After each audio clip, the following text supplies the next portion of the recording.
Dear students, एक बार पुनः Mohta college Sadalpur की ऑनलाइन क्लासेस में डॉक्टर राजबीर सिंह की BA part first political science paper first की क्लास में आप सभी का स्वागत है। बच्चों, कल जो हम चर्चा कर रहे थे कि भाई राजनीति विज्ञान समाज विज्ञानों का एक महत्वपूर्ण विषय है।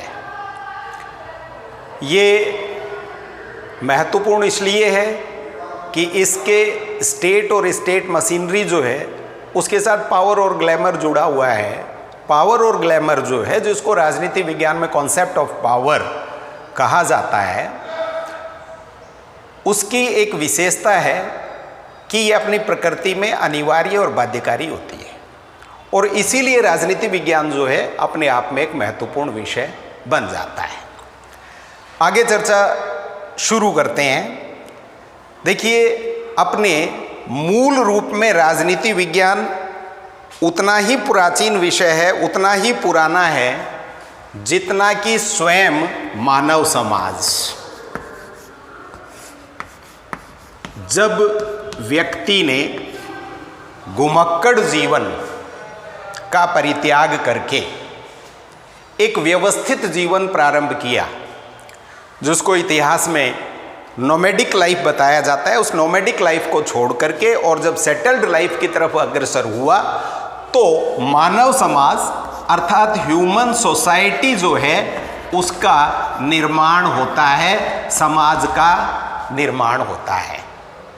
इस समाज में जैसा हम जानते हैं, जब समाज होगा तो उसमें प्रतिस्पर्धा होगी, संघर्ष होगा, झगड़े होंगे और उन झगड़े, संघर्ष, प्रतिस्पर्धा का जिस प्रकार से एक व्यवस्थित ढंग से नियमन किया जाता है, रेगुलराइजेशन किया जाता है, वहीं पर राजनीति विज्ञान अपने मूल रूप में अस्तित्व में आ जाता है। लेकिन एक विषय के रूप में जो आज हम विश्वविद्यालयों में पढ़ रहे हैं, एक प्रतियोगी परीक्षाओं में बहुत सी एक विषय के रूप में इसको पढ़ा जाता है, उसके रूप में राजनीति विज्ञान विषय का प्रारंभ 1850 ईस्वी से प्रारंभ होता है, अर्थात 19वीं सदी के उत्तरार्ध से ये प्रारंभ होता है। यानी मूल रूप में राजनीति विज्ञान उतना ही प्राचीन है जितना कि स्वयं मानव समाज, किंतु एक विषय के रूप में इसका जो प्रारंभ है वह 1850 ईस्वी से अर्थात 19वीं शताब्दी के उत्तरार्ध से प्रारंभ होता है और इसकी जो शुरुआत होती है एक विधिवत रूप में, एक विषय के रूप में शुरुआत ये यूएसए के, United states of America, USA के कोलंबिया विश्वविद्यालय, कोलंबिया यूनिवर्सिटी जो है यूएसए की, वहाँ से एक विषय के रूप में इसका प्रारंभ होता है, शुरुआत होती है। इतिहास के साथ इस विषय का प्रारंभ होता है। कुछ समय पश्चात ये इतिहास से अपने आप को पृथक कर लेता है और आज के विद्यार्थी के लिए ये कोई अपरिचित विषय नहीं है, बड़ा एक पॉपुलर सब्जेक्ट है, बड़ा एक लोकप्रिय विषय विश्वविद्यालय स्तर पर, कॉलेज लेवल पर इस विषय को माना जाता है। तो मूल रूप में उतना ही पुराना है जितना मानव समाज है, किंतु एक विषय के रूप में प्रारंभ जो है वो 1850 ईस्वी से कोलंबिया विश्वविद्यालय यूएसए से इसकी शुरुआत होती है।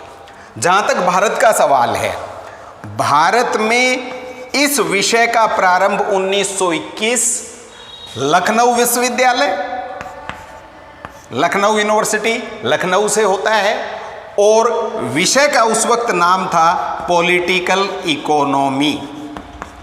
किस नाम से था? Political economy.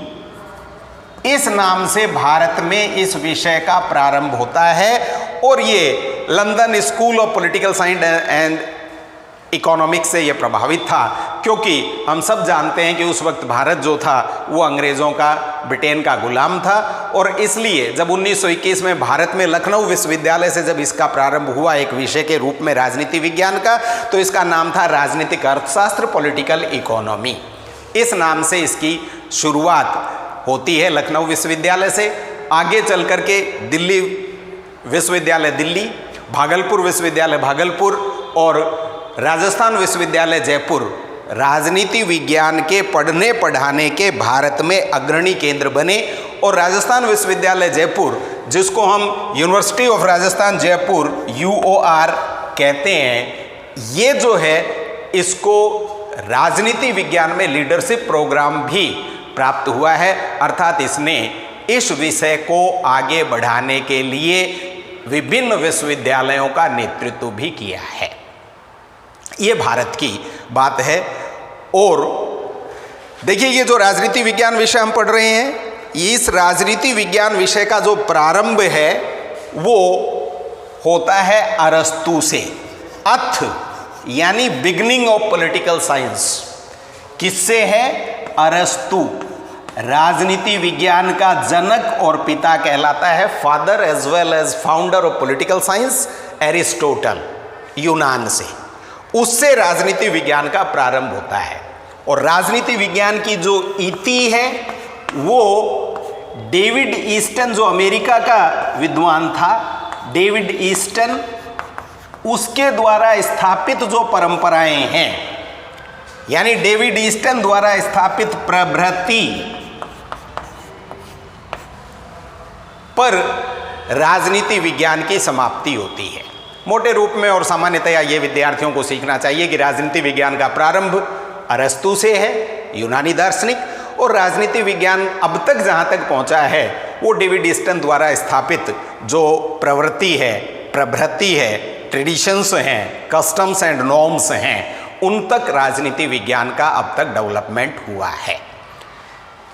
आज बच्चों हम एक बहुत महत्वपूर्ण, छोटा है किंतु बहुत इम्पॉर्टेंट है, एक छोटे से पार्ट का डिस्कशन करेंगे। और वो पार्ट कई प्रकार से पूछा जाता है। ये विश्वविद्यालयों की परीक्षा के लिए तो महत्वपूर्ण है ही। विश्वविद्यालय की परीक्षाओं में इस प्रकार के प्रश्नों को डेस्क्रिप्टिव टाइप क्वेश्चंस में पूछा जाता है, किंतु प्रतियोगी परीक्षाओं के लिए भी बहुत महत्वपूर्ण है। जैसे RAS और IAS, ICS के जो एग्ज़ाम में बच्चे अपीयर होते हैं, सेकंड जो मेन एग्ज़ाम होता है, डेस्क्रिप्टिव टाइप जो क्वेश्चंस होते हैं, उसमें राजनीति विज्ञान विषय से कुछ इस प्रकार के प्रश्नों को सामान्यतया और फ्रीक्वेंटली बार बार पूछा जाता है, जो हम इसी यूनिट के आधार पर लेकर के चल रहे हैं। देखिए, सबसे पहला एक छोटा सा प्रश्न पूछा जाता है कि भाई राजनीति विज्ञान का अर्थ क्या है? Meaning of political science.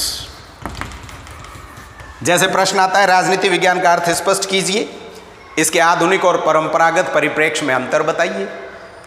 जैसे PG क्लासेस में प्रश्न आता है कि राजनीतिक सिद्धांत का अर्थ स्पष्ट कीजिए और परंपरागत से आधुनिक राजनीतिक सिद्धांत के स्थानांतरण जो है उसके प्रमुख सीमा चिन्हों का वर्णन कीजिए, यानी discuss the major landmarks of transition of political theory from traditional to modern और फ्रॉम ट्रेडिशनल और classical to contemporary political theory और द एडवांस पॉलिटिकल थ्योरी। ये PG में प्रश्न पूछा जाता है। यही कुछ इसी प्रकार का प्रश्न आपको और बहुत सारी जगह राजनीति विज्ञान जब पढ़ेंगे, जहाँ भी पढ़ेंगे, आपको फेस करने पड़ेंगे। जैसे लोकतंत्र का अर्थ बताइए, लोकतंत्र की प्रमुख आवश्यक पूर्व शर्तें बताइए। देखिए, उसमें भी हो गया what do you mean by democracy, ठीक है, और essential conditions for the success of democracy, ये क्वेश्चन हो गया। इसी तरह से और एक प्रश्न पूछा जाता है, संप्रभुता का अर्थ स्पष्ट कीजिए, इसकी प्रमुख विशेषताएं बताइए, या संप्रभुता की बहुलवादियों द्वारा की गई आलोचना का वर्णन कीजिए। तो देखिए, उसमें भी वही बात आ रही है आपके पास कि what do you mean by sovereignty, संप्रभुता से आपका क्या तात्पर्य है, संप्रभुता से आप क्या समझते हैं, संप्रभुता को परिभाषित कीजिए। इस तरह की जो बात है वो आपको वहाँ भी देखने को मिलती है। इसी तरह बहुत सारे और प्रश्न होते हैं, स्वतंत्रता का अर्थ स्पष्ट कीजिए, समानता को बताइए, न्याय की अवधारणा को समझाइए, शक्ति और सत्ता का अर्थ स्पष्ट कीजिए, अधिनायकवाद का अर्थ स्पष्ट कीजिए, द्विसदनात्मक अर्थव्यवस्था का अर्थ बताइए। इस तरह से बहुत सारे ऐसे प्रश्न होते हैं जिन प्रश्नों में ये बात आती है कि भाई उसका अर्थ स्पष्ट कीजिए। देखिए, एक विद्यार्थी की हैसियत से हमें इस बात का भली भांति ज्ञान होना चाहिए कि जब ये प्रश्न का एक पोर्शन है, अब वो तो डिपेंड करेगा इसका आंसर की लेंथ क्या होगी, कितने शब्दों में कितना बड़ा आंसर लिखा जाए, ये निर्भर करेगा कि भाई वो जो प्रश्न पूछा गया है वो कितने मार्क्स का है, कितने अंकों का प्रश्न है, उसके आधार पर इसके आंसर की लेंथ डिपेंड करेगी। लेकिन अपने को एक स्टूडेंट होने के नाते आज ही ये बात स्पष्ट कर लेनी चाहिए, जो कि आगामी यूनिट्स में भी हमारे काम आती रहेगी लगातार, कि भाई अर्थ जब पूछा जाता है तो उसमें किन चीजों के इर्द गिर्द हम अपने आंसर को लिखें, अर्थात हमारा उत्तर कहां तक किन किन बातों को समेटे हुए होना चाहिए। क्योंकि विद्यार्थी को जनरली इस बात का ज्ञान नहीं होता है, वो पढ़ा हुआ तो पढ़ तो लेता है, उसको पता भी होता है, लेकिन उसको ये नहीं पता होता है कि सटीक आंसर यानी एक्यूरेट आंसर हम किस तरह से लिखें। ये हम आज डिस्कस कर रहे हैं। ये इसी के साथ जुड़ा हुआ भी राजनीति विज्ञान का अर्थ स्पष्ट कीजिए, उससे आगे कुछ भी पूछा जा सकता है कि इसके विषय क्षेत्र की व्याख्या कीजिए, इसकी प्रकृति को समझाइए, इसके आधुनिक और परंपरागत परिप्रेक्ष्य को स्पष्ट कीजिए। ये इसके साथ जुड़ा हुआ एक पोर्शन होता है, तो ये बात हमें पहले आनी चाहिए। देखिए, इसी प्रकार के प्रश्न एक और होता है, थोड़ा सा अंतर है, आगे स्पष्ट कर देंगे। कई बार इसी को यूं पूछा जा सकता है कि मीनिंग ऑफ पॉलिटिकल साइंस की जगह हो सकता है define political science, meaning of democracy की जगह हो सकता है define democracy, meaning of sovereignty की जगह हो सकता है डिफाइन सॉवरेंटी। अब उसमें थोड़ा सा एक अंतर प्रश्न में के उत्तर में ये हो जाएगा आंसर में कि डिफाइन में हमें 3 या 4 अच्छी परिभाषाओं का चयन करके और उन परिभाषाओं से अर्थ स्पष्ट करना होता है और उनका विश्लेषण करना होता है, एनालिसिस उन डेफिनेशंस का जिन डेफिनेशंस को हमने अपने आंसर को लिखने में के लिए सेलेक्ट किया है। देखिए, डेफिनेशंस का जहाँ तक सवाल है, सरल और बोधगम्य होनी चाहिए, डेफिनेशन याद करने में थोड़ी आसान हो, डेफिनेशन जिस भी कॉन्सेप्ट को हम पढ़ रहे हैं, जिसको भी हम पढ़ना चाहते हैं, उसके अर्थ को स्पष्ट कर पाए, ये किसी भी परिभाषा के चयन के वक्त विद्यार्थी को ध्यान रखना चाहिए। अब हम आते हैं कि मान लीजिए प्रश्न ये आ गया कि भाई लोकतंत्र का अर्थ स्पष्ट कीजिए, संप्रभुता का अर्थ स्पष्ट कीजिए, राजनीति विज्ञान का अर्थ स्पष्ट कीजिए, आपका क्या आशय है, आप क्या समझते हैं, इसको परिभाषित कीजिए। तो देखिए, इस तरह के प्रश्नों के आंसर में हमें 4 बातें अपनी पाठ्य सामग्री से सेलेक्ट करके लिखनी चाहिए। ध्यान दीजिए, नोट कर लीजिए, बार बार कोई नहीं बताएगा, क्लासेस में रेफरेंस के तौर पर चीज़ें आती रहेंगी, लेकिन यहीं पर स्पष्ट कर लीजिए जो आगे तक सभी यूनिट्स में और आगे तक की प्रतियोगी परीक्षाओं में भी आपके लिए निश्चित रूप से लाभकारी होंगी। पहला होता है सामान्य अर्थ, यानी जिस भी कॉन्सेप्ट को, जिस भी अवधारणा को हम पढ़ रहे हैं उसका जनरल मीनिंग, यानी सामान्यतया उसका क्या अर्थ है, ये हमें आना चाहिए। जैसे उदाहरण के तौर पर हम कहें भाई संप्रभुता का क्या अर्थ है, तो हम कहें कि साहब संप्रभुता राजनीति विज्ञान की महत्वपूर्ण अवधारणाओं में से एक अवधारणा है। संप्रभुता राज्य के अस्तित्व के लिए 5 आवश्यक तत्व या ब्लैक एंड व्हाइट में 4 आवश्यक तत्वों में से एक आवश्यक तत्व संप्रभुता है।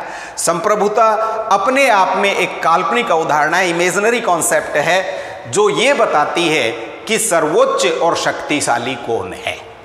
ये देखिए सामान्य अर्थ हो गया ये। इसी को अन्य प्रश्नों के उत्तर के संदर्भ में या किसी कॉम्पिटिटिव ऐसे राइटिंग में इसको कहते हैं इंट्रोडक्टरी पार्ट,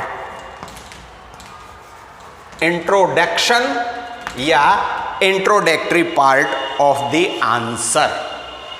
इसी को कुछ अन्य भाषा में कह देते हैं एंट्री इनटू क्वेश्चन, विषय प्रवेश, परिचयात्मक।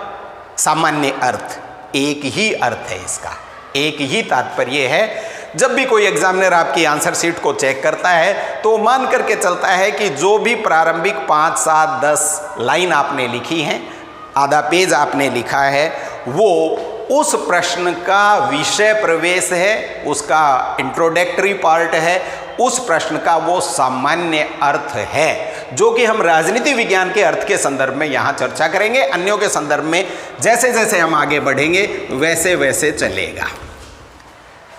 दूसरा पार्ट जो हमें शामिल करना चाहिए इस तरह के प्रश्न के उत्तर के लिए, वो दूसरा पार्ट हमेशा ही होता है शाब्दिक, या इसको कहते हैं साहित्यिक अर्थ। यानी शाब्दिक कहेंगे तो ये हो जाएगा एटिमोलॉजिकल मीनिंग, एटिमोलॉजिकल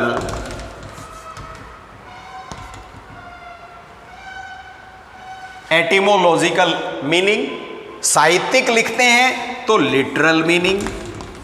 अब अपना कॉमन सेंस इस्तेमाल कीजिए, मीनिंग सबके साथ आ जाएगा, ऊपर से चला आ रहा है, कॉमन सेंस इस्तेमाल कीजिए।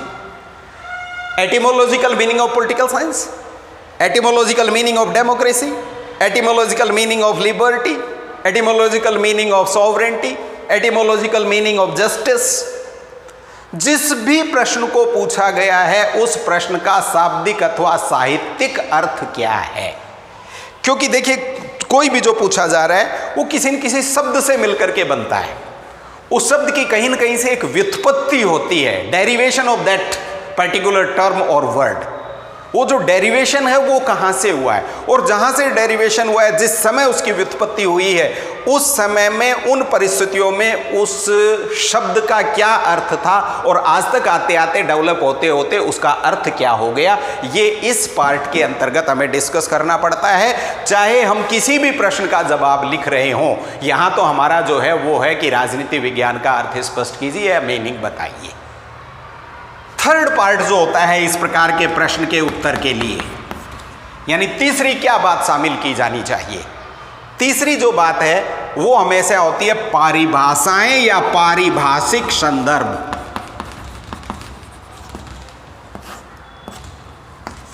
परिभाषाएं या पारिभाषिक संदर्भ, और ये हो जाएगा डेफिनेशनल रेफरेंस और डेफिनेशंस। डेफिनेशंस, परिभाषाएं।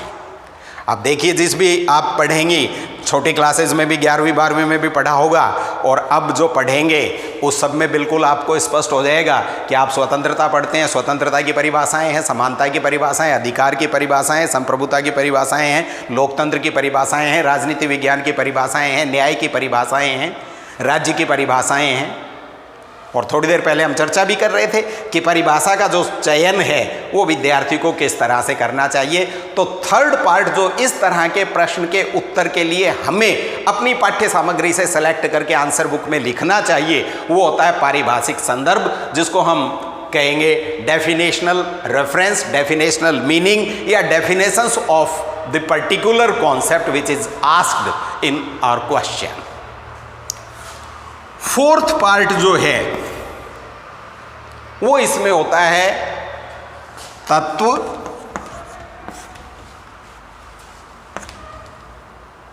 विशेषताएं,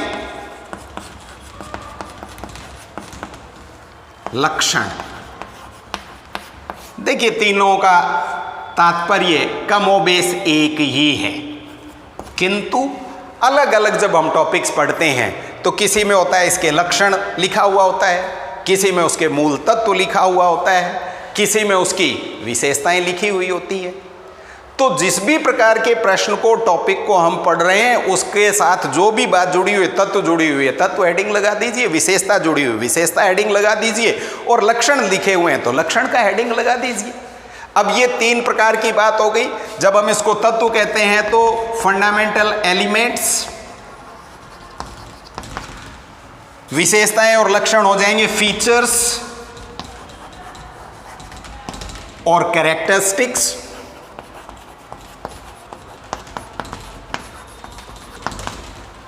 देखिए, तीन बातें हो गई, एलिमेंट्स, फीचर्स, कैरेक्टरिस्टिक्स। अब जैसा भी टॉपिक है उसमें, अब यहां पर एक बात विद्यार्थियों विशेष रूप से आप अपना नोट कर लीजिए, समझ लीजिए इस बात को। यदि किसी टॉपिक में ये चारों बातें दी गई हो तो चारों बातों को बेझिझक होकर के लिखिए। यदि किसी टॉपिक में 2 ही दे रखी है 2 लिख दीजिए, 3 दे रखी है 3 लिख दीजिए, 4 दे रखी है 4 लिख दीजिए। फॉर एग्जाम्पल, जब हम राजनीति विज्ञान का अर्थ पढ़ रहे हैं तो सामान्य अर्थ हम बता देंगे कि राजनीति विज्ञान समाज विज्ञानों का एक महत्वपूर्ण विषय है।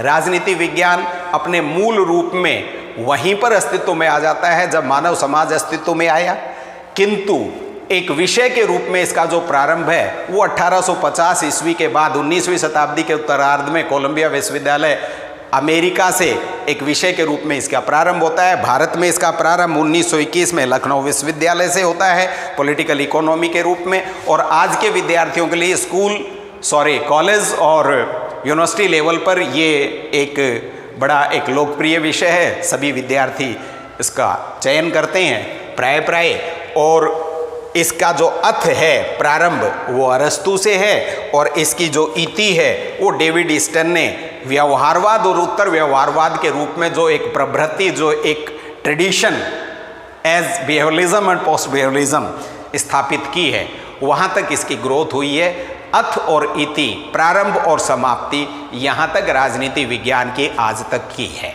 ये हो गया हमारा एक सामान्य अर्थ जब हम राजनीति विज्ञान का अर्थ की बात करते हैं। ये अपने आंसर की प्रारंभिक बातें हो गई, और पाठ्य सामग्री से आपको स्वयं इसी प्रकार से चयन करना चाहिए। फिर आता है भाई शाब्दिक अर्थ क्या है, साहित्यिक अर्थ क्या है। तो देखिए शाब्दिक अर्थ जो है एटिमोलॉजिकल मीनिंग कहलाता है, साहित्यिक अर्थ इसका लिटरल मीनिंग कहते हैं हम।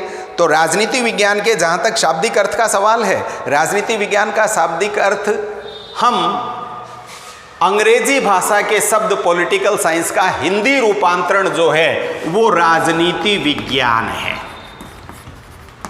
ये अंग्रेजी भाषा के शब्द पॉलिटिकल साइंस का हिंदी रूपांतरण है। पॉलिटिकल साइंस शब्द में पॉलिटिकल जो है ये मेन शब्द है, ये पॉलिटिक्स जो शब्द है ये पॉलिटिकल, ये पॉलिटिक्स से बना है। पॉलिटिक्स शब्द की उत्पत्ति अपने आप में यूनानी भाषा के शब्द पॉलिस से हुई है। यूनान में, प्राचीन यूनान में एक शब्द प्रचलित था जिसको हम पॉलिस कहते थे। ये जो पॉलिश है ये उस समय यूनान में प्रचलित छोटे छोटे नगर राज्यों का अध्ययन करने वाली ज्ञान की शाखा को कहा जाता था। Polis was branch of knowledge which studied the activities of the city states, the then Greek period. उस समय जो यूनानी समय था उसमें नगर राज्यों की गतिविधियों का अध्ययन करने वाली ज्ञान की शाखा को पॉलिश कहा जाता था। सिटी स्टेट से राज्य ने अपनी यात्रा का सफर प्रारंभ किया, और ये जो सफर है ये धार्मिक राज्य, पुलिस राज्य, लोक कल्याणकारी राज्य, राष्ट्रीय राज्य और लोक कल्याणकारी राज्य से होते, राष्ट्रीय राज्य से होते हुए वर्तमान लोक कल्याणकारी सेवा भावी राज्य तक तय किया है। यानी यहां से इसके कुछ पड़ाव हैं, इन सब पड़ावों से होते हुए यहां तक पहुंच गया। उस समय राजनीति विज्ञान का अर्थ यहीं तक सीमित था। आज राजनीति विज्ञान का अर्थ आज के राज्य के संदर्भ में, जैसे जैसे राज्य का अर्थ बदला, जैसे जैसे राज्य का रूप बदलता चला गया, वैसे वैसे राजनीति विज्ञान का भी अर्थ और अधिक समृद्ध होता चला गया, और अधिक जो है वो परिमार्जित, परिष्कृत और परिवर्धित होता हुआ चला गया राज्य का, क्योंकि राज्य राजनीति विज्ञान के अध्ययन अध्यापन की सबसे महत्वपूर्ण इकाई है, और राज्य के साथ इसका अर्थ, संदर्भ, परिभाषाएं, प्रकृति और विषय का जो क्षेत्र है वो अपने आप में बदलता हुआ चला जाता है। तो राजनीति विज्ञान उस वक्त छोटे छोटे नगर राज्यों का अध्ययन करता था, आज लोक कल्याणकारी सेवाभावी राज्यों का अध्ययन करता है। बीच में कहीं वो राष्ट्रीय राज्यों का अध्ययन करता था, उससे पहले कहीं वो धार्मिक राज्यों का अध्ययन करता था, उससे पहले वो कोई अन्य प्रकार का जो पुलिस राज्य हुआ करते थे, पुलिस स्टेट्स, उनका अध्ययन करता था। तो जैसे जैसे राज्य यहाँ था, फिर यहाँ आया, फिर यहाँ आया, फिर यहाँ आया, फिर यहाँ आया, उसी तरह से राज्य का अर्थ भी परिष्कृत और परिवर्धित होते हुए सिटी स्टेट से वर्तमान जो welfare and public service states हैं, लोक कल्याणकारी और सेवाभावी राज्य, वहाँ तक वर्तमान जो है वो अपने आप में आ जाता है। तो देखिए, एक बहुत छोटी सी हमने बात की और उसमें देखिए ये बात याद रखिए, जैसे जब हम राजनीति विज्ञान के अर्थ को पढ़ते हैं तो ये 3 चीज़ें तो आपको मिल जाएंगी, लेकिन ये चौथी बात नहीं है। इसलिए अनावश्यक रूप से अपनी तरफ से बढ़ाने की या गप मारने की कोई ज़रूरत नहीं है। आप इन्हीं 3 चीज़ों का वर्णन कीजिए तो हमारे प्रश्न का ये पार्ट क्लियर हो जाएगा। राजनीति विज्ञान का अर्थ क्या है, मीनिंग जो है, या क्या आशय है, आप क्या समझते हैं, या राजनीति विज्ञान को परिभाषित कीजिए, ये अपने आप में स्पष्ट हो जाएगा। ये जो तत्व विशेषता और लक्षण हैं, ये राजनीति विज्ञान के आधुनिक और परंपरागत संदर्भ में हमें देखने को मिलेंगे, वहीं हम इनकी चर्चा करेंगे। आज की इस क्लास के लिए धन्यवाद। बाकी स्टूडेंट्स को जोड़ करके इसका फ़ायदा उठाइए। धन्यवाद।